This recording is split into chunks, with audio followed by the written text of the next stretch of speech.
दिल्ली की सुबह में हल्की धुंध तैर रही थी। हवा में ठंडक और चाय की खुशबू थी। सड़कें धीरे धीरे जाग रही थी। उसी हवा को चीरते हुए एक लड़की ने आईआईटी दिल्ली के मेन गेट पर कदम रख दिया। उसका नाम था अनन्या मल्होत्रा। पतले फ्रेम का चश्मा, शांत चेहरा और अपने बैग को कसकर पकड़े हुए एक आत्मविश्वासी चाल।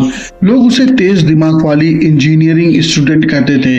वह हमेशा मुस्कुराहट वाली सवाल पूछती और किसी को भी नोट्स दे देती थी। लेकिन दुनिया को तो नहीं पता था कि अनन्या अनन्या नहीं थी। उसका असली नाम था नूर आरिफ और वह पाकिस्तान की एक गुप्त मिशन पर आई थी। उसका टारगेट सिर्फ एक जगह था, सराय काले खां का इंटरचेंज, जहां रोज हजारों लोग गुजरते थे। उसके हैंडलर ने कहा कि मिशन पूरा होगा तो उसके परिवार को कोई नुकसान नहीं पहुंचेगा और वह यही मानकर भारत आ गई थी। पहले कुछ हफ्तों में नूर ने अपना किरदार बखूबी निभाया। क्लास में टॉपर जैसी एंट्री, प्रोफेसर से सीधे सवाल, लैब में देर रात तक प्रोजेक्ट पर, कमरे पर खिड़की के वह दिल्ली की सड़कों को देखती उसे शहर डरावना नहीं बल्कि भावनाओं से भरा लगता। उसकी एक अलग सी गर्माहट, एक अलग सी पहचान थी। एक दिन कंप्यूटर लैब में उसे एक लड़का मिला। उसका नाम था संजय राजपूत। वह रिसर्च स्कॉलर था। धीमी आवाज, साफ दिल, तेज दिमाग। वह अक्सर कहता था, इंजीनियरिंग सिर्फ मशीनों का काम नहीं, यह इंसानियत को बेहतर बनाने का काम है। उसकी बात नूर के दिल में बार बार बजती रही। इसी दौरान लैब में एक घटना हुई। एक जूनियर लड़की बिजली के झटके से गिर गई। सब घबरा गए। नूर ने उसे तुरंत उठाया, सीपीआर दिया और अस्पताल पहुंचा दिया। जब लड़की होश में आई और मुस्कुराई तो नूर ने अंदर एक दीवार थी गिर गई, मिशन और इंसानियत के बीच वाली दरार। वह समझने लगी कि उसके आसपास काम कर रहे लोग उसके दुश्मन नहीं थे। उनकी कहानियां, उनकी परेशानियां, उनकी छोटी छोटी जीत सब उससे जुड़ने लगे। लेकिन दूसरी तरफ उसके फोन में बार बार कोडेड संदेश आते, operation silver Linux, location confirm, denier.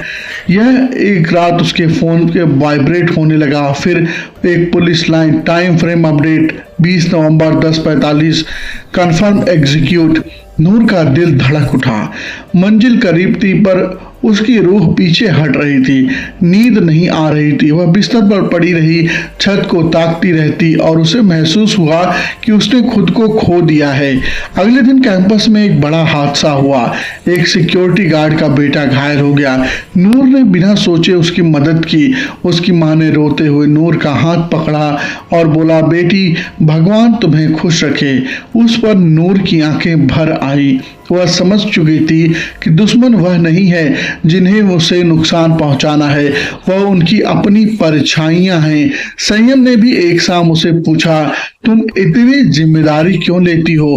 तुम्हारी आंखों में किसी छिपे हुए बोझ की परछाई दिखाई देती है। नूर कुछ नहीं बोली पर दिल कमजोर पड़ गया था। यह पहला इंसान था जिसने उसके झूठ के पीछे की सच्चाई को महसूस कर लिया था। दिन बीतते गए। 20 नवंबर बस कुछ घंटे ही दूर था। इंटरचेंज पर उस शाम भारी भीड़ रहने वाली थी। बसें, ऑटो, हजारों यात्री। यही मिशन की टाइमिंग थी। नूर ने रात में अपना पुराना फोन निकाला, वह जिसे उसने अभी चालू नहीं किया था। उसमें एक ऑडियो था, उसकी माँ की आवाज। नूर, याद रखना, हमारी बेटी बुरी नहीं हो सकती। अपना दिल साफ रखना। एक लाइन उसने तोड़ दिया। उसने तय किया वह मिशन पूरा नहीं करेगी।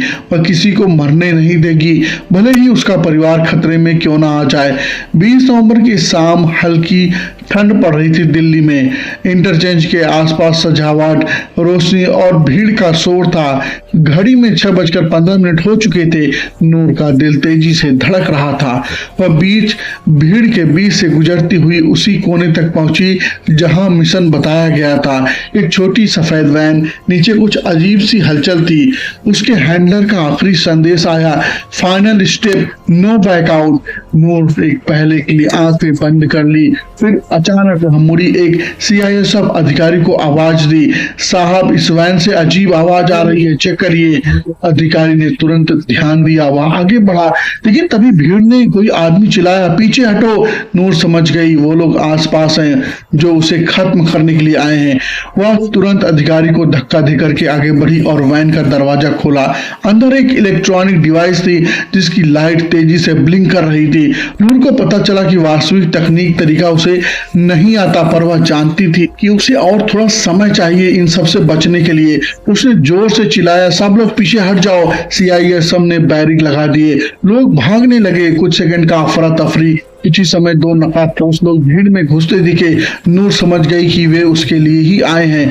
उसने डिवाइस की बैटरी को पूरी तरीके से खींचकर तोड़ दिया। लाइट बंद हो गई। वह सांसें रोके इंतजार करती रही, कुछ नहीं हुआ।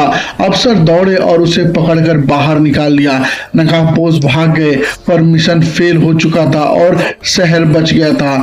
अगली सुबह जब नूर हॉस्टल वापस आई तो उसने देखा कि लोग उसका पीछा कर रहे थे। वह डर गई, सीधे कैंपस सिक्योरिटी ऑफिस पहुंची। संयम वहां पहले से था। नूर ने पहली बार सब कुछ सच सच बता दिया, उसकी पहचान, उसका मिशन, उसका डर। समय ने शांत आवाज में कहा, तुम्हारा दिल साफ है, अब तुम्हारे साथ कोई बुरा नहीं होने दूंगा।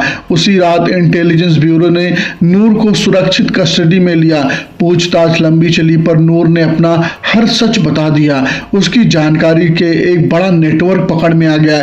कई गिरफ्तारियां हुई, सरकार ने उसे छुपा कर रखा। अब वह नूर नहीं थी, एक नई पहचान, नया जीवन, एक नया शुरुआत होने वाली थी। 6 महीने के बाद लद्दाख के पास एक छोटा सा कस्बा, एक साधारण सी क्लिनिक। बाहर लिखा था, doctor Anvi Sharma pre tech help centre.